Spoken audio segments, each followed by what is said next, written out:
always connect you with that shot. I'll always gotta get his 2 cents off. She was like, that was so cute. I was like, damn it. I guess my film's not cute, so you can't say that. Damn it, William. But now it was good. You got good feedback. I should have told you that at the time, actually. I don't know why I didn't. I was just jealous.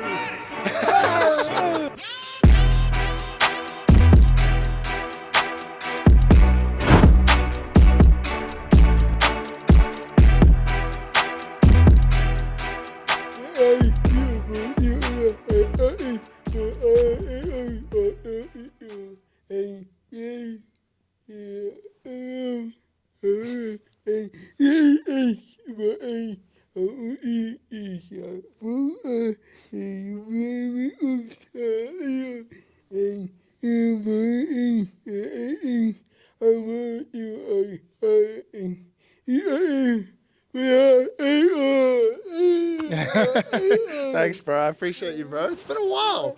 I think you first asked me to do this in like 2020. It's like COVID stopped us, and now here we finally are. Jogan, yeah, Jogan's a friend of mine. Yeah, I know Jogan.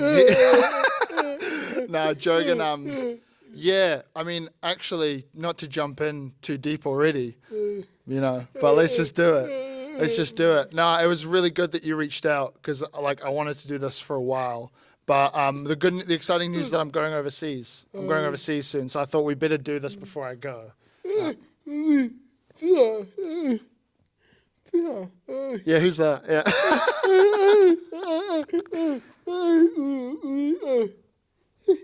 Yeah, I'll definitely do it with you, bro. I'm always keen. I love a yap. Yeah, man. Yeah, bro, you gotta get in. You gotta get in quick. No, it's cool, bro. I think this stuff's so cool. So I'm happy to be involved, bro. Like, now, proud of you for doing this stuff. So any way I can help, bro, happy to help. Yeah. I mean, yeah, so I'm very lucky that we've got this cool studio space. I'll give you the tour. I know it feels cool, right? Yeah, I work for a production house called Film 360. It's a really cool place with some really cool people. And yeah, we're shooting here today, so it's cool. How have I been? Yeah. Good, bro. Good. I guess it's been ages since we hung out in person. It's been like 4 years since we've seen each other in person. So it's hard to sum it all up so quickly. I guess the cliff notes. I've been lucky enough that I've been working in the industry for 2 years now. I've been working in advertising, which is an interesting game because you do a lot of different stuff. I've worked with a lot of different clients, and unlike people that work on like film or TV shows, they work on that project for a long time. And it's really cool for them because they almost become like a family, whereas for us, it's like one shoot and then a totally different shoot and then a totally different shoot. But it's been cool. It's hard work. I think, like all this stuff is hard. It's a lot of hard work and you do have to give it 100%, but it can be really fun with the people I'm with. So yeah, other than that, I've been good, just been busy. Like, I think we're the same, like just been so busy. I feel like I have no time anymore. I feel like I'm an adult now. I feel like I have no time. But other than that, yeah, I turned 30. I don't know if you knew this. Yeah, I know. Tell me I don't look at that. Oh, do I? Yeah, it's been a cool couple years. It's been weird. Obviously, it's been a long time since we hung out, but it's been fun. I'm in a cool space. I got some cool friends, so I can't complain. I can't complain, bro. That's what it's all about.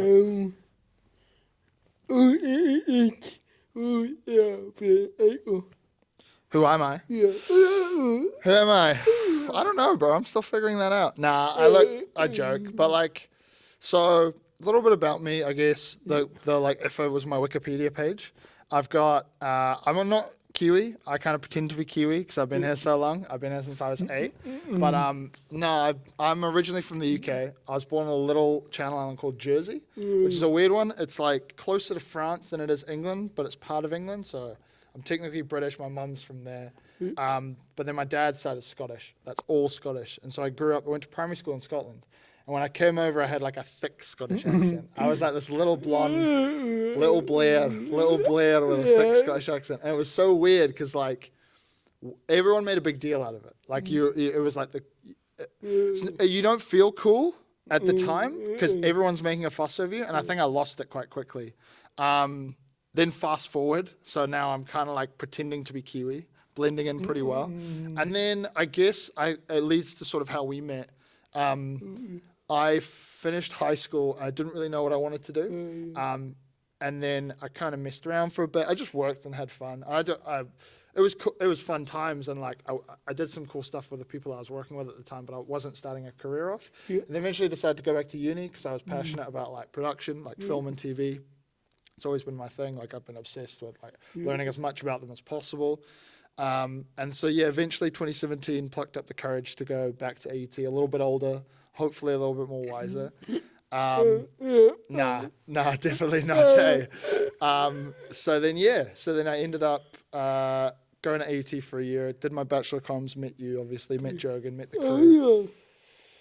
Last year, in the last year we met each other.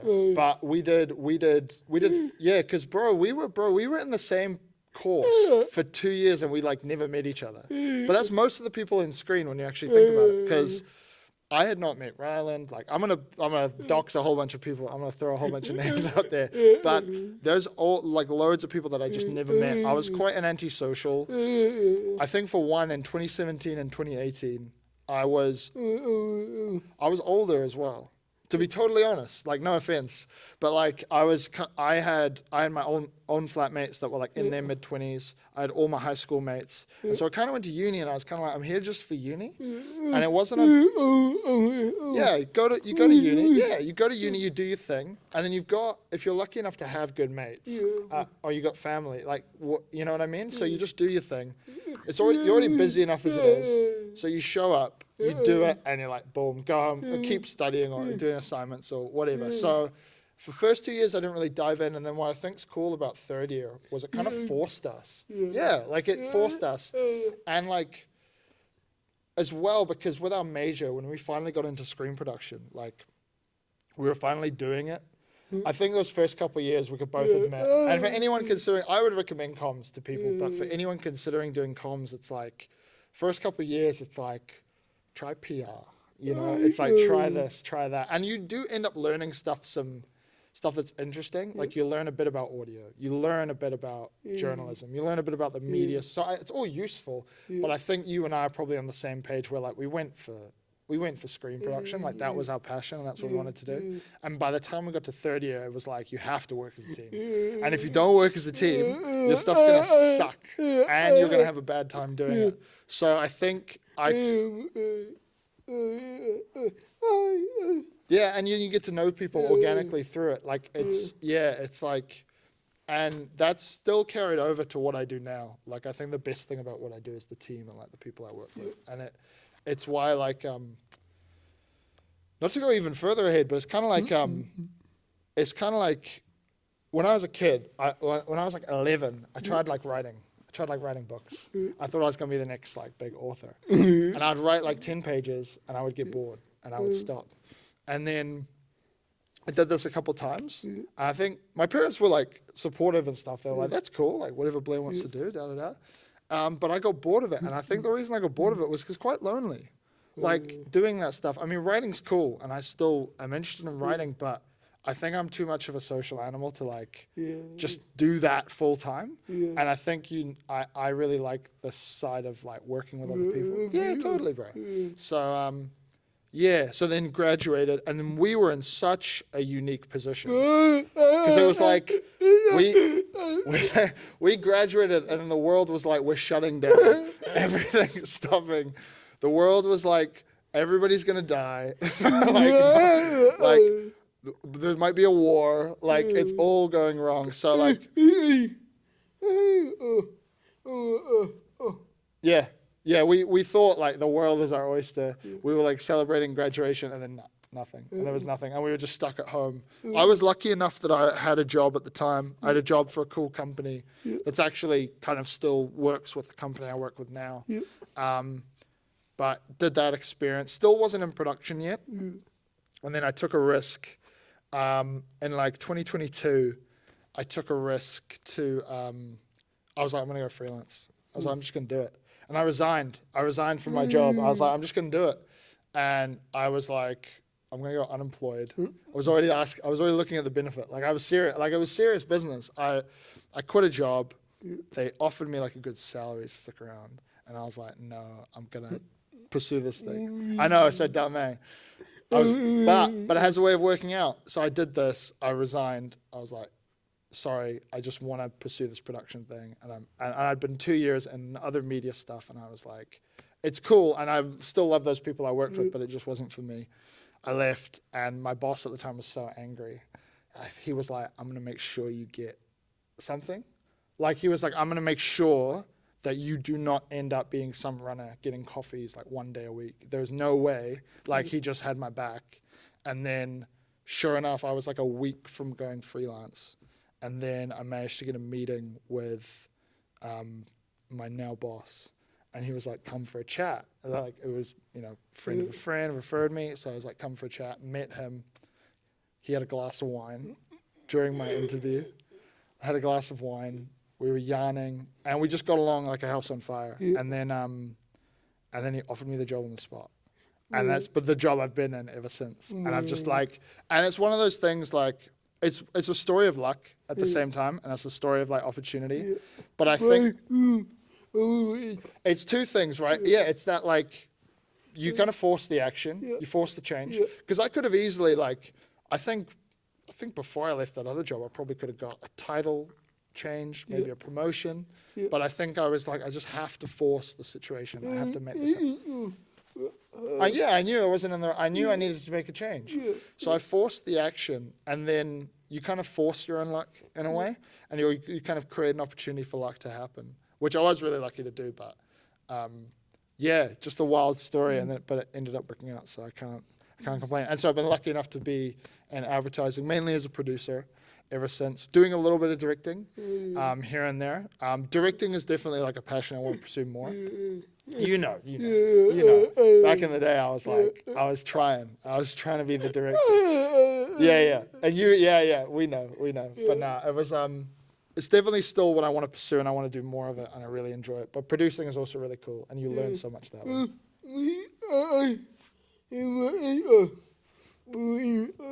Yeah, you work your way up, right?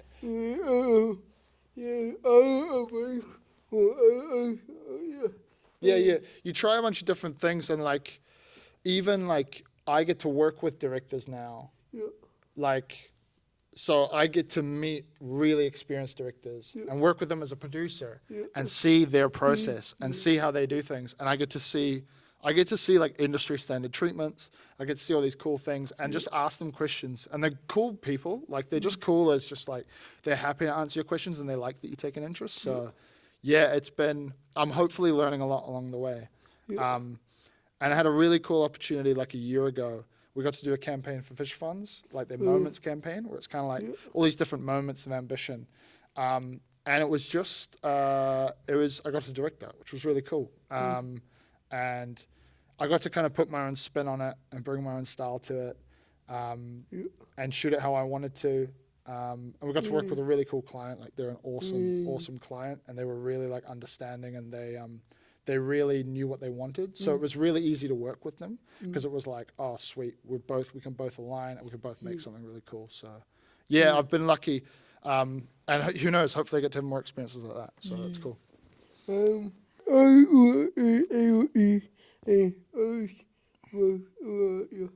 Yeah, man. I mean, I've already alluded to it a bit. AUT, it's a funny one, right? So when I finished high school, I was like, because a lot of my heroes were like, don't do film school.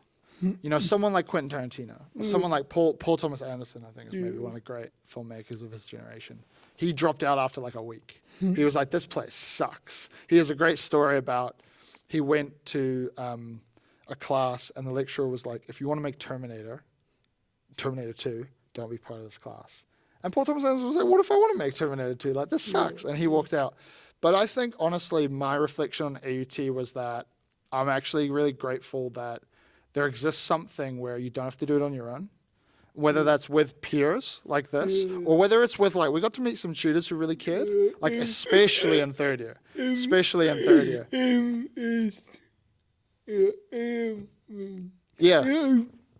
Yeah.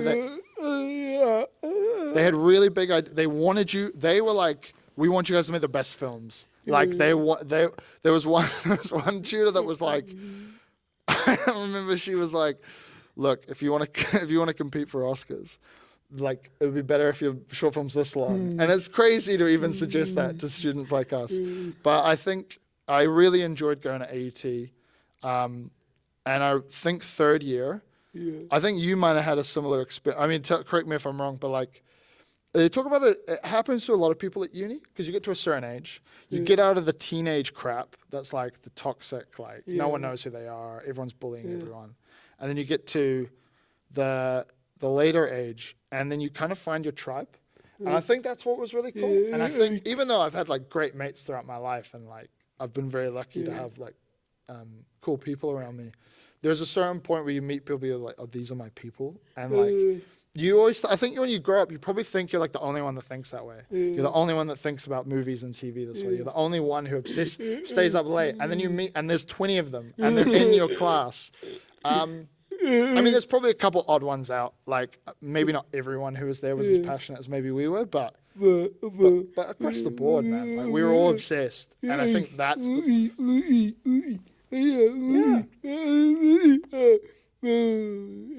usually you would try to tell someone something, thinking you were the only person in the world. And it's like, they already know, bro. Like, chill out. But I think that's the coolest thing is meeting teachers who were as passionate as about what you cared about as you were, and then peers as well that you got to like not only make friendships with, but then work with.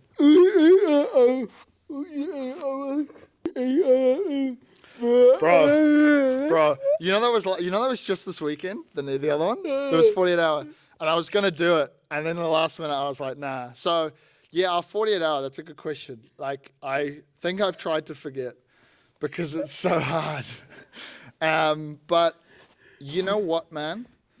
So let's just recap the experience. I think for a bit of context. So first of all, we had it was 8 of us. It was a mixed bag.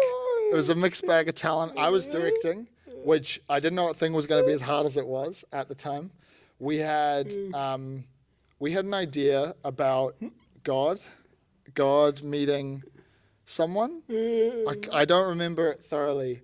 It was like someone was going to die or something. Someone was already dead, and God came, and it was like, why did you do this to me, kind of thing. It needed work. But it had potential, and we couldn't really realize the potential. I think the biggest thing... no sleep. And we had no sleep. Yeah, we had like... They sit you up, because they literally give you like a tray of these, and we were like, yo, this is perfect. And then we stayed up the first night writing, and well, it was funny though, because we stayed up, and I was like, I'm going to bed. And then someone else was like, no, I'll stay up. And then the next day, they were just like messed up. And then when we went to shoot it, it was just like we were figuring it out as we go, because we didn't know what we were doing. We didn't know what we were doing. We didn't have the experience, and we didn't have enough prep time. And that's really what you realize is so important about production. And then by the time we got to edit it, we already knew it was like, it's not working. It's just not working. But I'll tell you this though, it's funny, when I started in work, I got really good feedback early on, which was awesome, right? Like you try to do a job and it's going really well. And someone was giving me feedback about the way something was going. And I was like, man, and it just seemed to be working. And I was like, it's working really well. And then my peers were like, yeah, it's going really well. And I realized that like once you do an experience like 48, you've done it as hard as you really can. Do you know what I mean? Like it's like you almost build this like, it's like playing, it's like, this is the weirdest analogy ever. It's like playing a video game at the hardest difficulty. Like it makes you play differently. And now when you have more time and you can do things properly, it's like, it feels easier. It's like playing on a higher gravity or something, like exercising on a higher gravity or higher altitude or something. You're going to roast it, I feel like, but I think it's mean. The name is Keen. I think that's a sick name for a film. I think that's so gangster. No, it's not gangster, but it's, here's what it did, right? Here's the thing, the film wasn't that good, but hear me out, right? Keen every time someone said it after we made the name, people looked at me. People were like, yo. And I would look at them and I'd be like, yo. Like, I was like trying to trademark this slang thing that hadn't been trademarked before. Honestly, bro, someone's going to see that and see this and make it like a clothing brand. And you're going to be like, that's sick. And I'm going to be like, bro, I came up with that. Yeah, no, I think what I was trying to do with that name was I was trying to capture subculture. Like, it's very specific. And also, like, I like the idea. I really am fascinated by names where it makes you think about what it means. Thank you. That's a good compliment. I'll take it. A little bit less of a budget.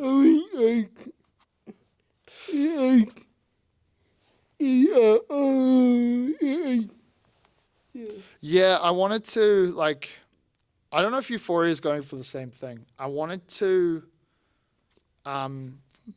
there was a thing, we had this really cool moment with me and Jogan. So Jogan obviously produced it, but he also wrote it with me. And we had this really cool moment where I told him how I wanted the movie. I basically was like, I want to make a coming of age story about the night that you weren't there for, but you heard about. Do you know what I mean? Is that too much, or is that kind of that's kind of sick? Eh? That's kind of sick. And then what happened was I was talking to our guy who did our lighting, Warren. You probably remember him. And I told him the story, and he was like, bro, I've heard about those nights so much, but I've never been there. And me and Jogan and I looked at each other and we were like, that's it. And the funny thing is, man, like, that filmmaking experience, we were so unexperienced. And we did joke about it, me and Jogan. Or not joke about it, I shouldn't say that. But we were like, maybe we should remake this. You know what I mean? Like, we made it with no budget. We made it with no time. So Jogan had the hardest time on that shoot. I don't know if I talked to you about it, but like, we had the person whose house it was basically pull the rug out from out of us. So instead of thinking we had like we thought we were going to have like 2 full shoot days. He was like, no, you got 6 hours for 2 days. So one of the biggest things I think me and Jogan are actually the proudest of, especially for him as a producer, I think, because he had so much to sort out and so much to organize in such a little time. But we actually made our short film. I think it was like in less than 20 hours of shooting, which is actually kind of crazy. Yeah.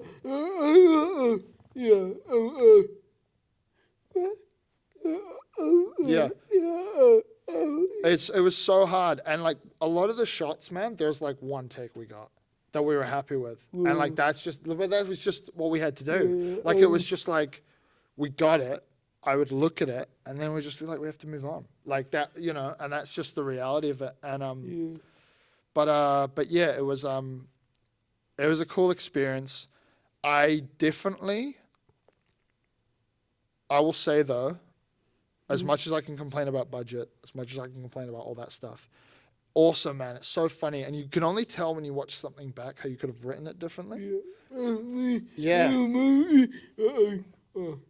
Yeah, you think of things and once it's on screen, you can see it and you're like, oh yeah, that's exactly what I should have done differently. And man, it's so obvious in hindsight. Like, it's so obvious. And that's the big thing. But the good thing is it taught me that as much as I was like, we got stitched up by the location, we got all these issues happen, I was also like, I could have just wrote it better, but in a good way. Like, I was like, you know what? Like, I can do better than that. And I can see how I can do better than that.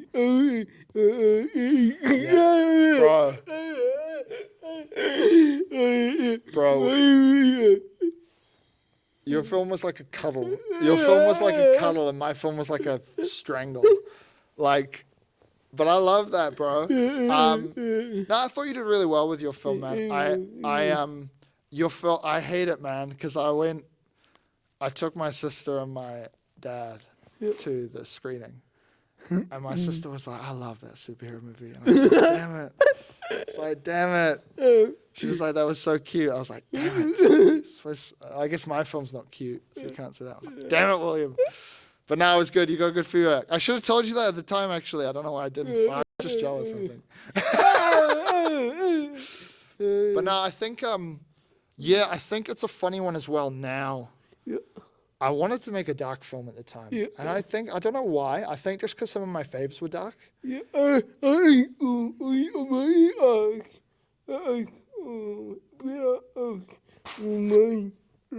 Do you think you would make dark films? Like for you, was making that light film like out of character for you? Or was that like, no, this is what I want to do?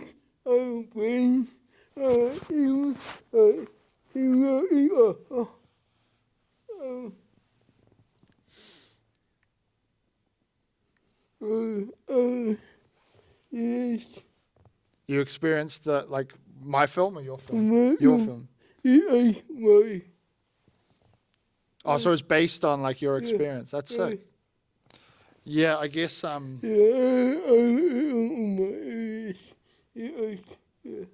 yeah. Talk about your film a bit more. While we got you, talk about your film a bit more.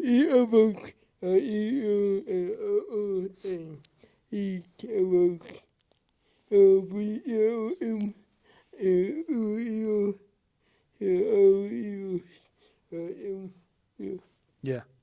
Yeah. It's funny, man. Like, I think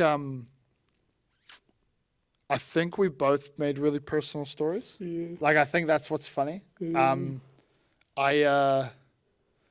Like my mum made a comment. Hey, she was watching my film, and then she was like, she said something like, "Man, he looks like you." Like even the lead that I'd put in the role was like his hair and stuff. But funny thing is, I was leaning towards someone else casting, but I ended up changing my mind at the last minute. Yeah. But when I watched it back, I was like, damn, actually, I might have put myself in there a bit. And it was funny. I told Jurgen at one time when we were writing it that I was like, because he was trying to understand the character. He was trying to understand as we were writing it together. And he was like, what's he like? I was like, oh, he's kind of like me. And I kind of said that, but I hadn't realized as well that I was writing a 17-year-old and that Jurgen was meeting a 25-year-old. Me? You know what I mean? So I was like, oh no, it's like me. And it's like, it's a completely different person. And I probably didn't realize that until I started writing it either. So I was trying to make like a story about like what it means to be like a young dude in like really bad situations and under like a lot of pressure. And I think I was just trying to capture that and trying to make it's weird. I was trying to make a positive story out of it, if you know what I mean. Try to make a dark story with a happy ending, I guess. Or a good ending, I guess. Like not the worst ending. But yeah, that was cool.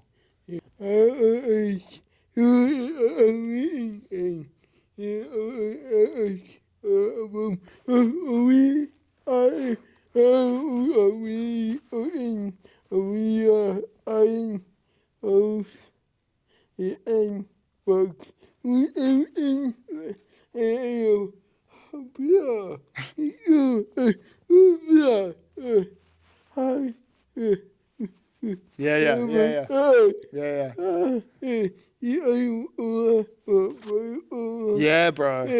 I was gonna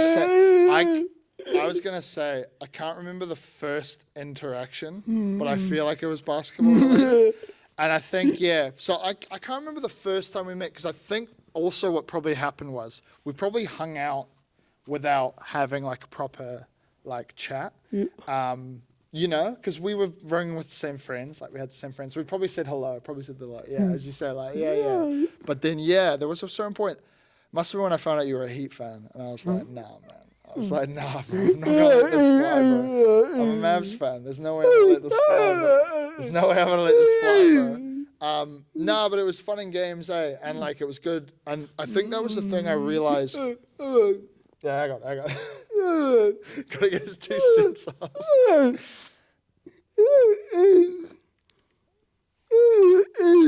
Nah. I've always been a Mavs fan, bro. I don't know what you're talking about. Hey, conference finals, baby. We're here now. I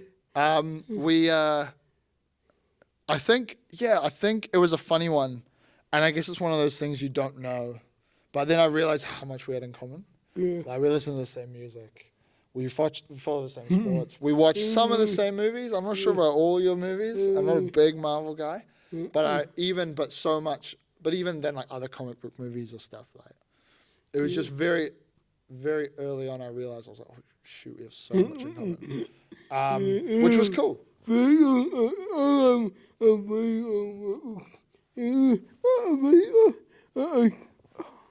Yeah. And it's kind of like it helps you just break the ice. And then you're kind of like, oh, you could talk about this stuff for ages. So yeah, I felt like we could just talk for ages.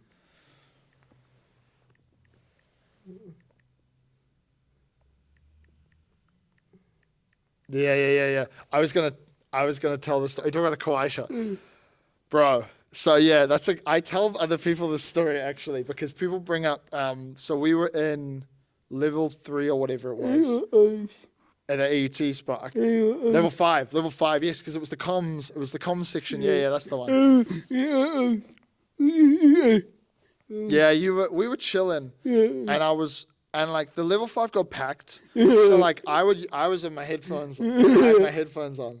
So it was the Raptors Sixers game 7, and I wasn't really invested in who was gonna win, right? Because I was like, but it was looking like a really good game. Game 7, always great. I had the headphones on, and then like you're literally like sitting next to me, and then you're just chilling.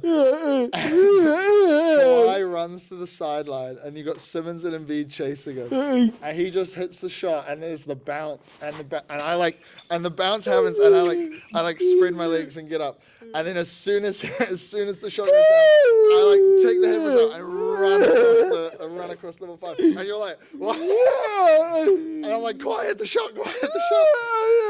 Yeah, that was mad. That's one of I've missed a lot of good basketball moments over the years being busy, but I was like, man. Oh, that's sick, bro. I appreciate that. Yeah. Thanks, man. Yeah, I'll always connect you with that shot too. I'll always be like, yeah, man, I remember where I was when Kawhi hit that shot, and I remember Will being like, what's going on? Because everyone though, at least you knew the game was on. People from there were other people in the area that were just saw me like, run. I just threw my earphones off. Like I could not believe how crazy that shot was. But that's a really fun memory I have of level 5, yeah. No, we had some, that's it's one of my key interactions as well for me, man.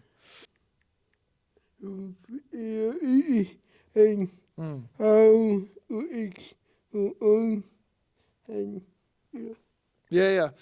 So I mean, yeah, it's a hard question to answer too elegantly, I guess. Yeah. I think for me, it's just like, I think I was probably guilty of like, sometimes when I meet people with disabilities, you don't really know how to break the ice, and you don't know why, because at the end of the day, like it would be the same as with anyone else. But I think it's lucky that we met really organically, because it kind of taught me like as I said earlier, like you can just meet someone and you just have so much in common with them, and I think unfortunately there'll always be that prejudice people have about like, oh, we must have such a different experience, right? Like that, and that will take over. And that you can't have enough in common with someone. But I think from meeting you, I definitely found like, oh, like we couldn't have more in common, you know? And it's just when you get the chance to just have the first conversation and have the first interaction, and then it just opens up like your perspective on that altogether. So I think now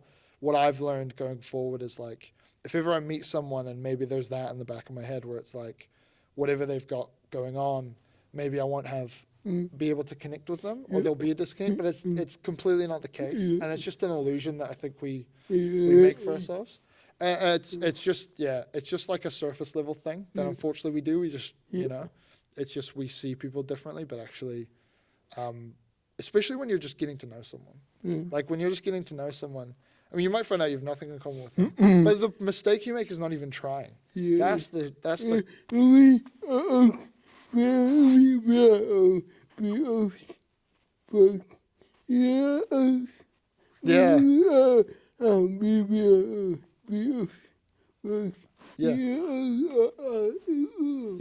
and like I think as long as you just do your best, like from both sides, because I think like I think it can be quite daunting sometimes, because you don't want to like You don't want to say anything weird, or you don't want, because I bet people do that all the time, right? People must like be scared of like their comments and stuff.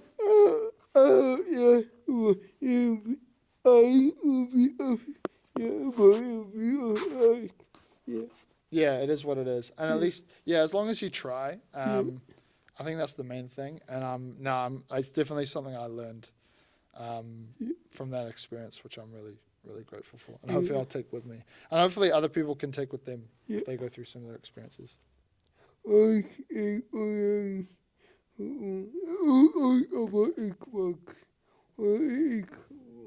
It's like So I'll start with the first part, I guess. How do I feel about storytelling? I guess. How do I feel about that kind of storytelling?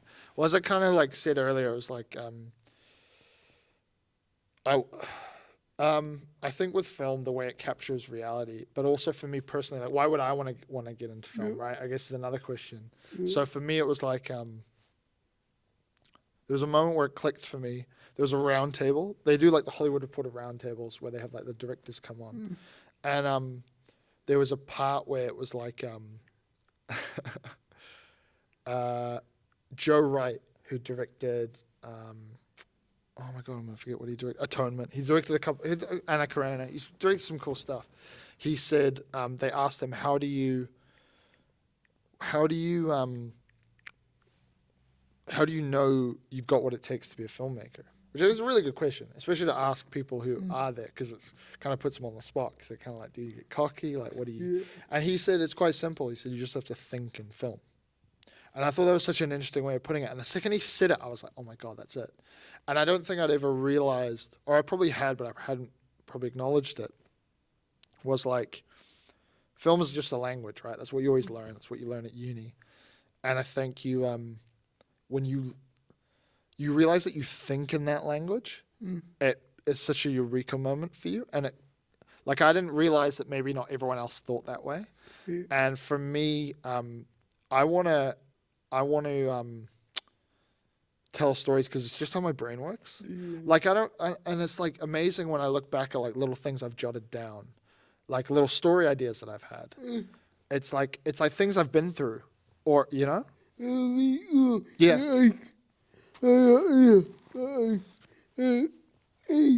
you project onto it, and like that's. And I don't realize that I've probably been using it maybe to like, not necessarily always bad stuff, but to cope with stuff or to try and understand it or try to make sense of it. And like I'll have these ideas that are so clearly me trying to deal with.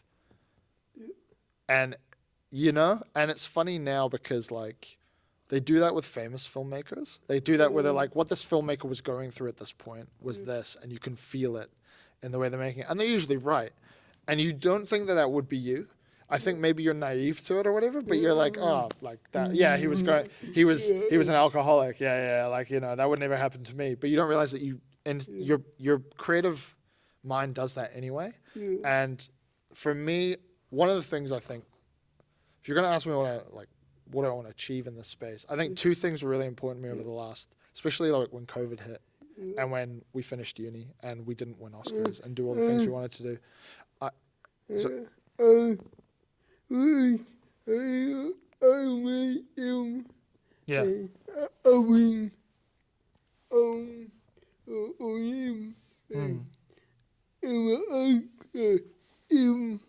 Yeah, you miss it. Yeah.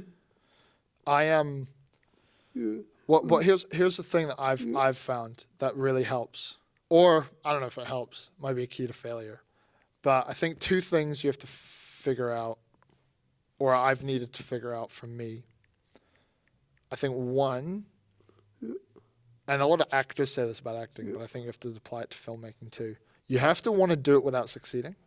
Because let's be honest, let's be totally frank. When you think about becoming a filmmaker, you think about having a successful career, right?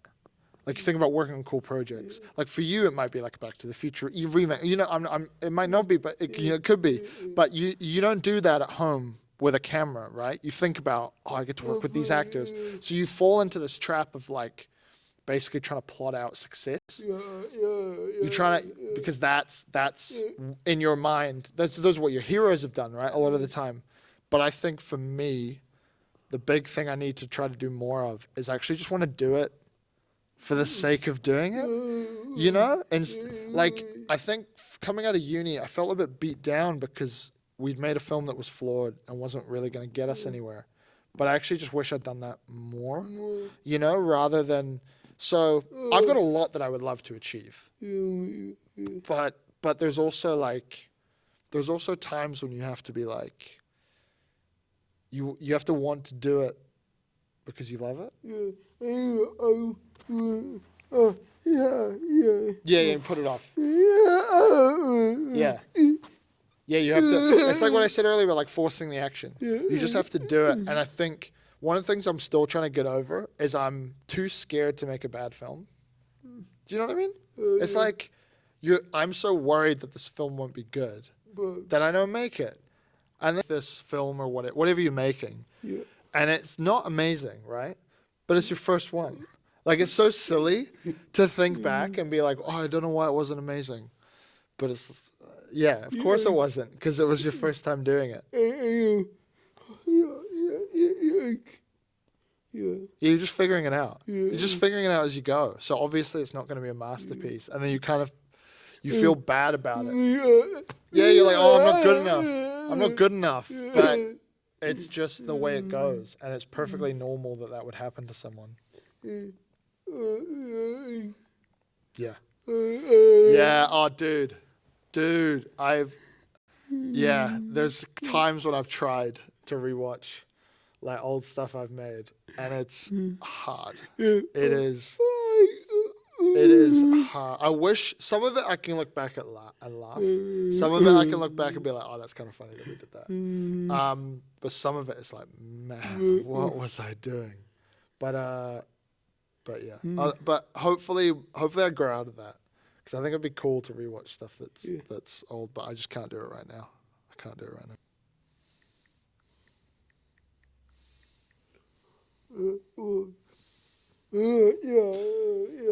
Oh, like, do you think you're asking me if I think I'm already there? You really? Yeah, it's like,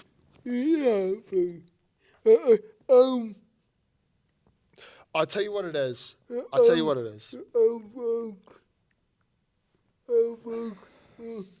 I think back to the story, there's a quote in The Office, which is funny that I'm going to bring up a quote in The Office. But it kind of sums up how I feel about things now. And maybe it's a bit easier now that I've had some really cool opportunities over the past 2 years. But like, there's a quote in The Office. I think it's episode 1, season 1.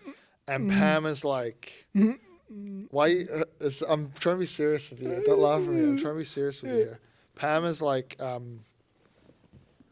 Jim said, it's better to be at the bottom of the right ladder than halfway up the wrong ladder. And I actually think that's such a good perspective on things. And for me, like, I don't feel like I'm at the bottom of the ladder at all. But like when I made certain decisions I moved to the right ladder. Yeah. You know what I mean? And I think that anytime you're making progress towards something, you feel like you're succeeding. At least I do now. Maybe as I get older, I'm a bit more of an optimist. But like, you know, I think when you feel like you're getting closer to success, even if it's like millimeters at a time, it feels like success. Yeah. I genuinely feel that now, man. I feel like it's not so much one moment. It's more that process. It's more that continuous process of like, I'm getting closer.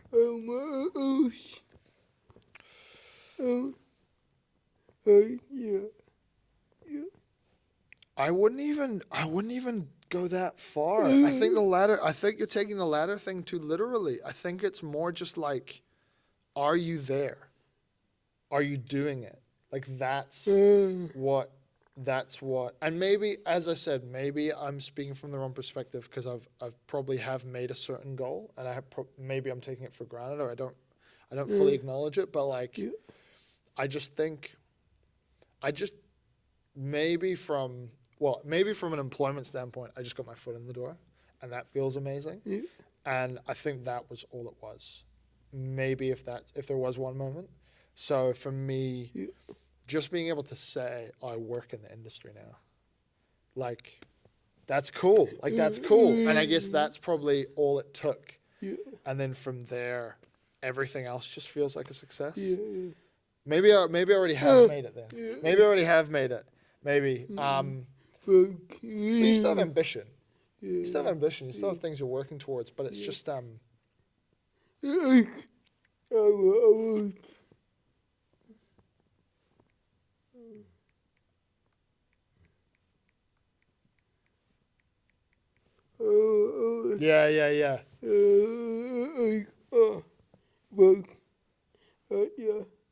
Yeah, no, you're right. I guess not to disagree. I guess you're right in that I probably do feel like I've made it, and maybe I'm not taking into account that I probably already feel that way. But yeah, no, I'm really happy with how things have gone. Don't get me wrong. I guess it was just that first job. I guess it's just that first job, I guess. If there was a moment, like it was like just getting that opportunity to be like, oh yeah, I'm doing stuff and I'm happy there and I'm making progress and I'm making stuff. Yeah, I guess that was kind of just the moment of, I guess I made it or whatever. However you want to put it.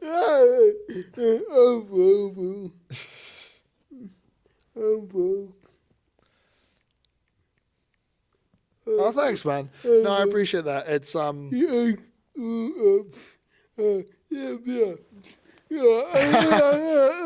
yeah, I got to for us, man. I got to do it for us. No, I appreciate that, bro. Thanks, man. I appreciate that.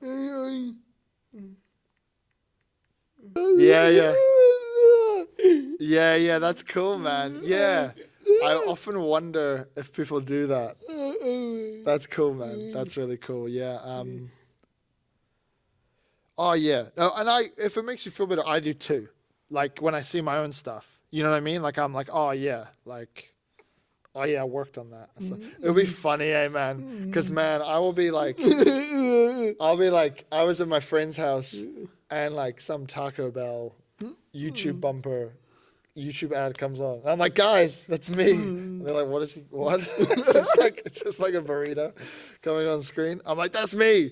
So no, I do weirdly still get that. It's funny when you meet older people in the industry and they don't. And they're like, that's nothing, bro. But I'm like, nah, that's cool, man. I did that.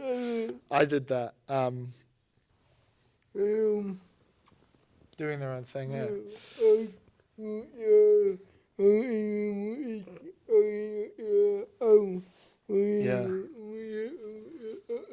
Yeah, it's a weird one, like, as well, when you finish uni.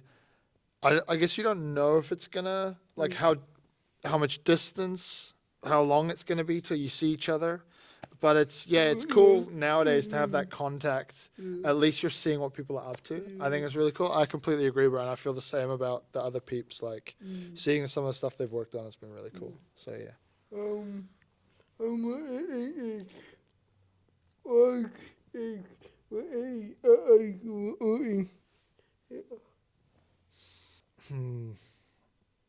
Like, I don't have any amazing ones. I think one good advice, if we're talking specifically about film and stuff, one good piece of advice that I got, or what I've heard, I was a big Chris Nolan kid growing up. Like I was like, he was the guy, man. Like he really is just one of those filmmakers that just dominated his generation. And I used to watch interviews of him all the time because I was obsessed. I was like, Chris Nolan's like one of my heroes, man. It was like him and Kanye were like my two heroes. One has not aged so well, but Chris Nolan's still a good guy, so it's okay. I'll hang on to that one. Chris Nolan has this advice for directors, which is just the best. Just trust your gut. And it's so simple, but it's so true. And like I look back on so many things I've worked on, whether it's as a producer or as a director or whatever it was like there's just this instinct that you kind of have to go with. It's also all you can rest on. When you work in creating stuff, it's so subjective as well that if your gut is telling you that something's the right thing to do, that's all you can go off. You cannot overthink it. You cannot master tactic it. You just have to go with what feels right, especially when so much of like the like real passion projects you work on are driven by emotion as well. The other thing as well is, for practical point of view, if you're a director and a bunch of people are telling you different things, just trust your gut. It's good on like a deeper, like, you should do this because it's what you really feel. But then it's also helpful because it's just like, if you're faced with a really tough decision and a lot of people are telling you different things, all you can rest on is your gut. Because if you listen to one person and you go with it and it's wrong, you're going to be mad at that person and you're going to be mad at yourself for listening. And it's like, at the end of the day, especially with directing, like, I think David Fincher talks about this. He's like, because he did a lot of decisions that were the producers on his first film. And then when the film came out and people didn't like it, he was like, well, the producers did that. But no one cares. No one cares. Like, it's going to come down to you. And I think it's a responsibility thing of just like, you have to do what feels right for you. And sometimes it's just this deep feeling you have. That's all you can really rest on. And if it feels right, and you won't regret decisions that you made that way. Like, I personally don't. When I've made decisions that felt right in my gut, they've either worked out, which feels 1,000% the most amazing thing, when you just trust your gut and it works out. And then on the other side of things is, even if it doesn't work out totally, you feel so much more comfortable with yourself and you feel like you made the right call for you. Then there's also some more lighthearted advice. So this is one where it's like, my dad always says this, and I don't know if it's like really big in the Scottish borders. I feel like it might be. I don't know if it's really common in Scotland, and I'm maybe saying like the most common phrase ever, but it's something that I've just heard like said in my family. And it's just like one that I just take with me all the time. And it's simply, I might do it in the Scottish accent, if that's all right. It's simply like, be good. But if you can't be good, be careful. And I just think that's, for one, it's just funny. It's just a really funny sentiment to have about life. And two, it's also got like a nice ring to it, where it's just like, every now and then you can be well behaved, and every now and then you can be sensible and boring maybe. But then it's like, if you are going to take some risks, just be careful. And it's I think, coming from people, it feels really good, because it's like, look, we'd like you to be good, but if you can't be good, just be smart about it. And which is also still good advice, which is also still like, just be careful out there. Like, if you're going to get yourself into trouble, which I've always liked. I think it works when you're 5, 15, 25, 30. Like, I think it just works across your whole life, because we'll just like keep making mistakes and stuff. So those are my two, for very different reasons, but those are my two kind of advices that I go to. Awesome, bro.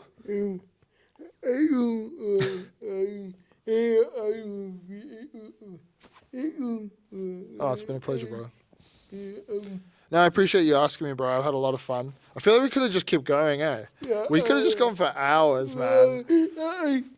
Yeah, we kept looking at the time and it was like, oh, man. But no, I really appreciate this. Thank you. That was really good catching up with you, especially before I go. So, no, I appreciate this, my bro. Always a pleasure, man. All right.